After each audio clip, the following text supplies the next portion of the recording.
یا عالمی بود تو نجف، چای تازه اومده بود، نمیدونستیم چیه میخورن. توسل پیدا کرده بود. آقا امام حسین، ما کارامونو با شما هماهنگ میکنیم، شما بگو ما چای بخوریم یا نه. هر جا میریم روزه چای میارن. احتیاط میکرد. یه شب امام حسین رو خواب دید. آقا فرمودن اشکال نداره، بخور، چیز بدی نیست، ولی هر یه استکان چای رو که خوردی آخرش یادی از لب تشنه ما هم بکن.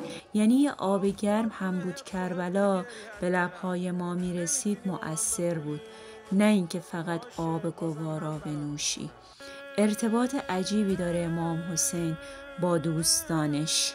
این چای قبل و بعد هیئت، این گریه ها همین 2-3 ساعت، یه روز آرزوت میشه وقتی بری برا میشه.